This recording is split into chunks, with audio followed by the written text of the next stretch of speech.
Welcome to the Neurodiversity and Higher Education podcast.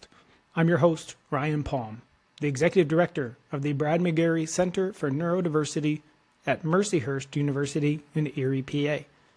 This podcast aspires to be a resource for neurodivergent students and their families as they navigate the transition into college, the experience of higher education, and then the transition for whatever comes next. Through a series of interviews and solo episodes, we hope to cover topics that we find critical to these transitions. If you haven't already, please be sure to listen to the first two episodes of our series, where we interviewed some amazing guests. Today's format is a little bit different. We're going to offer our very first solo episode. In this solo episode, I will tackle a specific topic and then offer some general information with some examples mixed in from our program here at Mercyhurst or others I know about in the landscape. Today's episode focuses on one of the most important steps in the college transition for neurodivergent students, evaluating support programs. Over the past couple of months, I've chatted with dozens of prospective students and their families, and I literally have heard hundreds of questions in those conversations. So today I'm going to highlight just seven, of the most common or what I feel to be most important of these questions. I've also had a few families say something along the lines of, I don't even know where to start. So hopefully this discussion helps at least have a place to start. As a disclosure, this podcast is a product of the Center for Neurodiversity here at Mercyhurst University, but we try to make it fair and balanced, not necessarily read like a commercial for our programming. In today's episode, I'll give a few more Mercyhurst examples than I might in most episodes. I think they will be helpful. But just know this won't be the norm in future episodes. I'll also say there's a break halfway through the list with a short ad about our programming. Be warned, it'll be quick. So let's get right to it. 7 top questions for neurodivergent students and their families to ask when considering a transition to higher education. The first question that I often get, and that I think is really essential, is asking what broad areas of support do you offer in your program? I think it's important to differentiate here briefly that when you're looking at pursuing higher education, there's sort of 2 tracks. Number 1 is to pursue the options available through a disability services office, and we've talked about those previously. Most colleges and universities offer a lot of different options that are free of charge and available to all students with a disability. The second option is a more comprehensive, often fee-based support program. We're going to talk about that today. The idea that a fee-based support program provides a lot of different options for neurodivergent students. Many of the questions that I suggest today could very well be asked of a disability services office, and it really would be great in that scenario. But just know this, my bias is a little bit towards the support programs, given that's the space that I work in. So what kinds of questions should you be asking on this criteria? I think it's really important to start asking questions about what specific areas do you support. Some of those examples might be academics, social, career engagement, emotional support, executive functioning, planning, all different types of areas that they themselves can be quite broad. And we honestly could spend the next half hour, 45 minutes talking about any one of those individual topics. And maybe we'll do that later on a different episode. But those are some of the common areas that you'll find amongst support programs at the higher education level. I would suggest that it's good to know if the support provided by a program is scripted and very formal, or if it's a little bit more responsive to student needs. Accommodations should 100% be part of this conversation with a support program. We will almost certainly spend an entire episode talking about accommodations here in the near future, but they are a really important part of the educational journey for a neurodivergent student. Accommodations are made available widely at the college level. They can vary quite substantially. But one of the important pieces, in my opinion, is that having access to accommodations is one thing.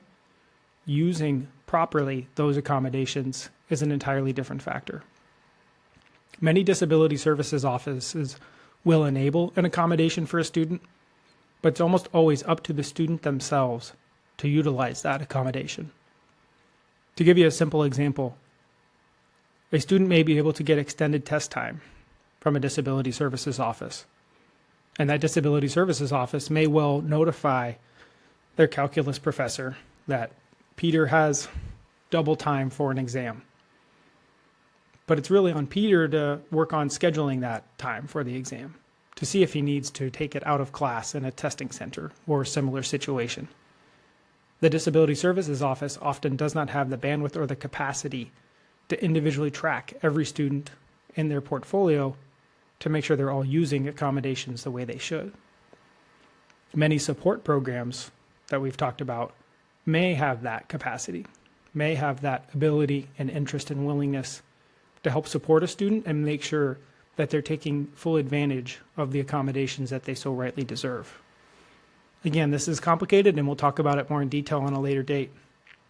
Just know that if the term accommodations doesn't come up in this conversation, you should certainly be the one to bring it up and get some information from the program staff that you're talking with. It's important to note that the accommodations are driven by the student. The family may have very little to no involvement once the accommodations are in place, but it's worth having the conversation early. So the second of the 7 questions to ask when you're talking to program staff is whether they do anything special or extra for orientation or the start of the school year, in particular for first-year students. Simply put, the transition to college is overwhelming for all students. It's a lot. If you've not gone through this transition in recent years with other children, it's a lot. The move-in process, if a student lives on campus, finding the rooms that their classes will be held in, that first meal in a crowded and overwhelming dining hall, navigating other competing priorities such as practice if they're on a team, meetings of a club, meetings of a support program if there is one. There can be a lot. And so having an opportunity to move in early, to have some extra guides or resources available, to perhaps have an information session before that move in, any of those things, whether small, medium, or large sized in scope and scale and time, can really be impactful for helping a neurodivergent student as they transition into college. So ask, what is offered? What can be available? What have you as program staff found helpful regarding the move-in process? Is there any connection with upperclassmen students? Sometimes it's really nice for a freshman to get to know a sophomore, junior, senior who might be in the same support program. What about support for parents? Without a doubt, this transition is quite significant for not only the students involved, but also the family members who may be dropping off that student at college. Or even if that student is commuting, it's still a rather significant disruption to their typical daily schedule. And there may be some ways in which they need support to accommodate that change. If it hasn't come up already, I would also encourage you, as part of this concept of moving in early, to inquire if there's any summer programming available. Many support programs may offer a summer program at some point during the semester that accomplishes a variety of different topics. We likely will have an episode entirely dedicated to summer programming before too long. I think it's a great resource, and you'll hear me talk about it a lot. But the summer programming can be a great way to get to know campus and help a student feel eased with the transition into college at some point.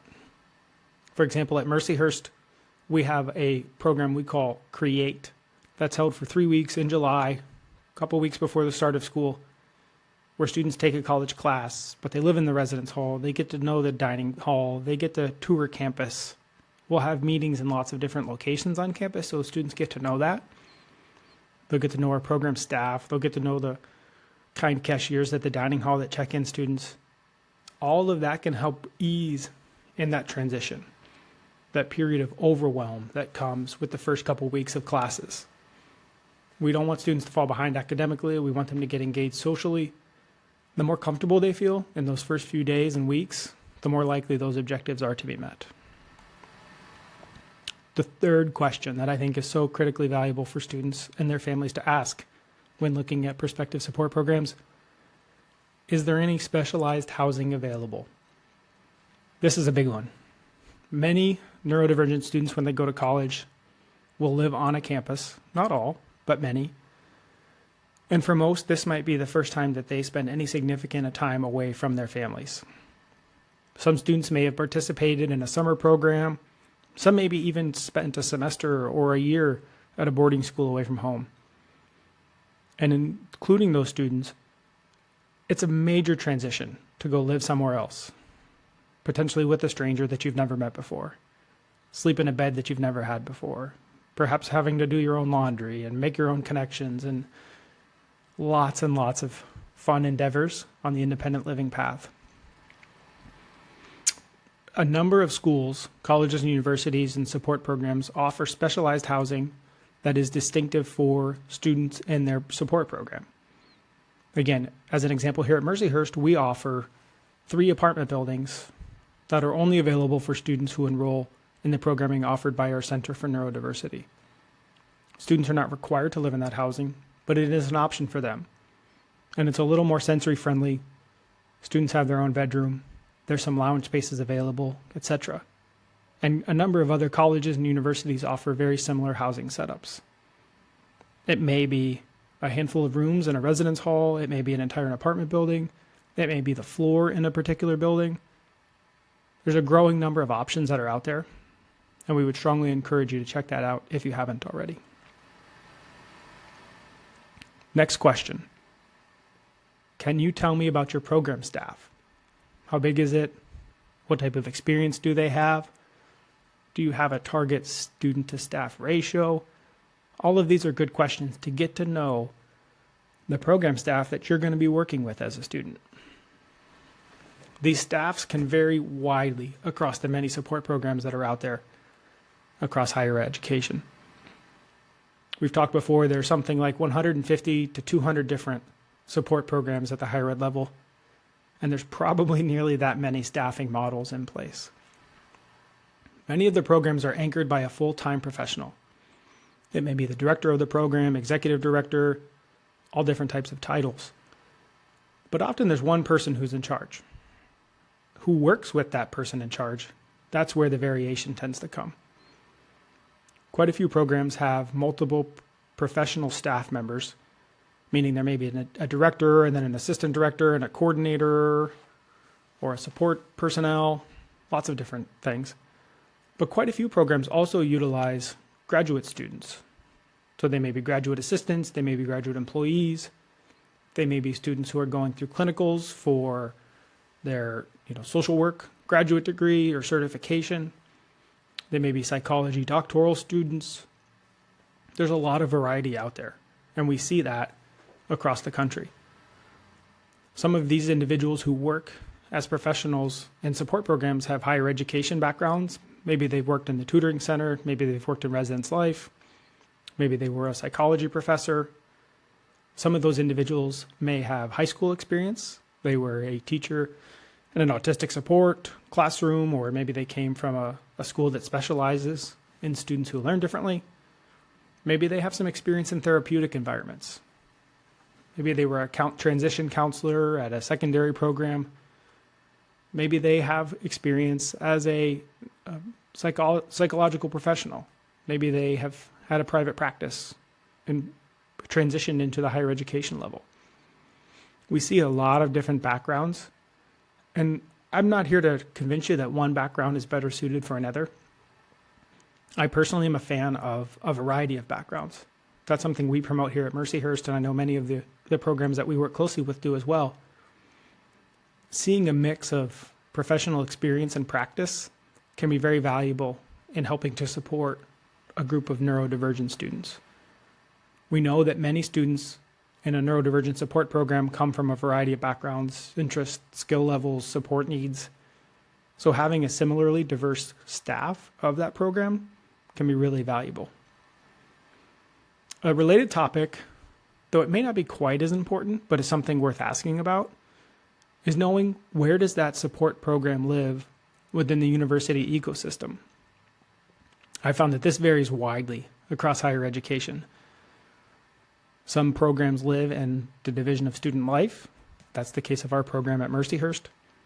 Some live in the Office of Academic Affairs or the academics hierarchy. Other programs live in disability services or ADA departments. And some are housed in a university's medical school. Our colleagues at The Ohio State University, our wonderful, great program, their program lives within the medical school at the university. That's not something that likely drastically impacts a program's effectiveness one way or another. We've seen many programs from many different divisions who are highly effective. But depending on a student's specific need, it could be a factor that's worth considering. So we're about halfway through our list, and I want to take a quick pause. As I mentioned earlier, this podcast is a product of the Center for Neurodiversity at Mercyhurst University, and our center is hosting a virtual information session about all of the programming that we offer, upcoming on December 9th, 2025 at 7 p.m. Eastern. You can find a link to register for that event, and then future events that we host at that same spot at mercyhurst.edu/AIM, or feel free to email us at neurodiversity@mercyhurst.edu, and we'll be happy to send you the link to register. Again, that's December 9th, 7 p.m., mercyhurst.edu/AIM. Now, back to our list. So how do you work with other departments on campus? I think that's a critically important question to ask support programming. How does your program work with others on campus? More than likely, your support program is relatively small, meaning at most there might be 10 people that work in a support program at a university. Here at Mercyhurst, we have 8 people, and we're, I think, one of the larger programs out there. But 8 people cannot do everything. And therefore, we must work closely with many of our colleagues around the campus to help support our students. So asking how these support programs work with others on campus, I think, is a really, really smart move when you're talking with the program. These support programs are amazing, but they can't do it all. So knowing how these programs partners with others can be really valuable. And I would suggest that this is where the various size of the campus can be a factor, both a pro and a con. Larger universities, for example, may have greater access to tutoring or support resources. Let's say there's an advanced calculus class that has 50 students in it. That's pretty good sized. There's more likely to be a peer tutor available in that class, compared to that same class that might be offered at a smaller university and only have 10 or 15 students in it. So just from a sheer volume perspective, peer tutoring may be more likely to be available at a larger university. On the flip side, if you look at a smaller university or college, they may have stronger partnerships with individual faculty members because of the close-knit nature of the school. Either way, I think, again, there's pros and cons to understanding the size of the institution and how well they collaborate with their peers on campus. The size of the university obviously has a big factor for many students as well. We see that across the board, when we talked with Lee Burnett-Williams from the College Autism Network, we saw that there are support programs at many different shapes and sizes of universities. And if you haven't yet been to the College Autism Network website, do yourself a favor and head over there, check out their amazing database, and see the wide variety of support programming that is available. Small school, big school, East Coast, West Coast, North, South, you name it. There's a lot of options available out there, and the size of the campus can definitely play a factor for many students who are making that decision.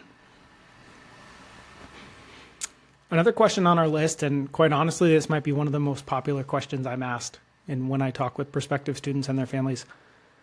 How do you communicate with families once the student enrolls at the university? It's a great question, and it's complicated.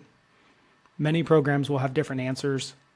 Some may have very formal and rigid processes in place. Others, it might be kind of a it depends type of answer. I would bet most programs are somewhere in between. I think most programs will default to do whatever is best for the student. It is important to note, as part of this conversation, that there are some laws at the higher education level, FERPA among them, that may dictate what we can and cannot share with family members. Most support programs will have that conversation with their student participants to make sure that everybody's on the same page about what they can and they cannot share with family members. I think many support programs, ours at Mercyhurst certainly follows this idea, is trying to build independence and self-sufficiency for the students in our program. Therefore, we want the majority of communication to come from the student to the family, not from our program to the family. There's a lot of communication that can happen informally, formally, periodic updates, and it's important that the student be the driver of much of that conversation whenever possible. That said, there are exceptions, and most programs will be happy to let you know if they think things are going wrong with your student, or maybe they have some concerns about their overall health and well-being. But it's important to ask that question when you're talking with a support program. I would suggest that it's also important and helpful to know what passive information may be sent out. Updates that may not be about your student in particular, but just about the program or the university in general. Does the program have a newsletter? For example, at Mercyhurst, we send a newsletter every other week that goes to our students and our family members. Does your program post on social media with recaps of fun events or special events that are being held? All of that would help you keep a pulse on the activities that are happening in a program without having to nag your student. And I would suggest it may also be a chance to, start some conversation with your student. If you're able to say to them, hey, I saw that recently on the internet, they had a fun Halloween party. Can you tell me about that? I think those are really good examples of ways in which students can have that good conversation with their family, keep them up to date as to what's going on, but not necessarily have to pry too much. Next question. What's the timeline? So I think this is one of the last questions on my list, and I think it's an important one, and it varies school by school for sure. We know that some of the support programs out there are very popular, and they have limitations from a capacity perspective, and therefore it can literally be a first come, first serve admission into that program. If the program is small and they have 10 spaces available, and there's 25 students who have shown interest, it's the first 10 typically that get those spots. So what's important is you as a family, if you're thinking about looking at programs, if you're interested in trying to identify if your student's ready for college in the fall, the sooner you can start on that process, the better. You might find a deadline posted somewhere on the internet, but that may not necessarily be accurate. Sometimes internet websites don't always get updated, or a program may be experiencing a higher volume fall than maybe they have in previous years, and therefore they may anticipate filling up before they have in prior years. It will come as no surprise that our advice is to start as early as possible. We talked about summer programming earlier. Again, the sooner you start with summer programming, the better chance you're going to have to get into the support programs that you're interested in. Oftentimes there may be an easier on-ramp into a full year program if you've participated in a summer program. Additionally, summer programs, because they start in June or July, that whole process may start earlier than the full support programs, which actually don't start till August or September when the school year begins. I would say most of the support programs out there have some type of application, and many of them require an interview. This whole process can take time. The submission of application materials, the review of the materials, the scheduling of an interview, all of that can take a lot longer than you might think. Many of our support programs out there, their primary focus is supporting the students that are on their campus at the current moment. But they also are thinking about and talking with prospective students who are showing interest in coming in future years. And so their timelines for responses may not always be as quick and efficient as you would like them to. Give them grace. They're amazing people and they're doing great things. So when we have questions from our families about deadlines, we explain to them that at Mercyhurst we have kind of a rolling admission period. We're blessed to have great support from our administration, so we don't necessarily have a firm cap on our program, but we have limitations in terms of housing. Early in our conversation, I mentioned that we have some distinct housing for our students. That housing may fill up and not be available later on in the school year.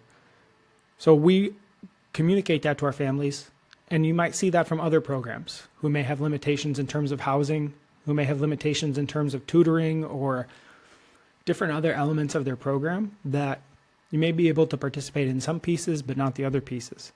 And that's why, again, having that conversation with a support program early on can be a very valuable thing.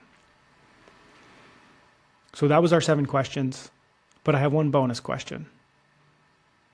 Most of the families that I chat with about considering the transition into higher education and a support program for neurodivergent students, they like to tell me about their specific students' support needs. I find that to be very helpful. And the more we can talk about some specifics, I think the better chance are that the student will be able to make an informed decision about whether the support programming that we're talking about is the right fit for their support needs. I've mentioned a couple times during our talk today, the support programs offered at the higher education level are incredible. They're typically staffed by the most wonderful people with the biggest hearts who are out to help our students. But we can't do it all. And a good support program is one that will tell you what we can do, but they'll also be quick to admit what they cannot do or what by practice they don't support. I often give an example that in our program at Mercyhurst, we do lots of things for our students, but we're typically not going to knock on their door in the morning and remind them to go to class. Other programs out there may do that, but we don't do that. And I give that as a simple example of our program's transparency and openness about how we support students, but things that we are not able to do, either from a capacity or an ideological restriction. We think that's really important. So my encouragement to you, my recommendation to you families and students who are thinking about pursuing higher education and support programs, is to think of at least one question that is very specific to your students. Perhaps think of their greatest support need and get very specific and ask that question to the support program as a sort of a test. If you have one big fear or worry about your student's ability to succeed in college, ask them about it. Don't necessarily give up if you don't like the answer, and that your student may be capable of more than you think. And the support program may be able to help support in other areas that will enable the student to place a greater level of focus and dedication on their greatest support need. But keep in mind that as you go through this process, there's so much to learn. There's so much to gain from having these meaningful conversations with our support staffs. And in my experience, quite often, if you talk with a support program and they don't necessarily think that they're the best fit for you, they're going to be quick to recommend a different program that may be a good fit. As I mentioned before, in our conversations with Lee, as well as Michelle and Eric in our last episode, there are so many great programs. There's so many good people. You're in the right place looking for this information, and we're all eager and happy to help you in this process. We've covered a lot in this conversation. If you have interest in chatting about any of these individual questions, please feel free to reach out to me. I'd be happy to connect in greater detail. If you haven't already, as a reminder, go back and listen to our first episode with Lee Burdett Williams from the College Autism Network and our second episode with Dr. Eric Enlick and Michelle McInerney, both independent educational consultants who offer great tips about the transition to college. If you haven't already, make sure you check out the Facebook group that they manage. It's talked about in that episode and linked in the show notes as well. Be sure to check it out. We'll be back soon with another great episode. We've got some great guests lined up. We're excited to share more with you. Until then, please rate and review this episode and our podcast. Be sure to share it with friends or colleagues that you think might be interested in learning more about this area. We went through a lot of questions. There's many more that you can be asking. And we hope that you'll take the time to come to a visit with a program like Mercyhurst or others with a good list of questions, because we want to help make sure that we're a good fit for your student. And I know I speak for many and all of my colleagues when I say they think the same. A special thanks to Jack and Gia for all your help in making this podcast possible. Incredible students we have here. And until next time, thanks so much for joining, and Carpe Diem.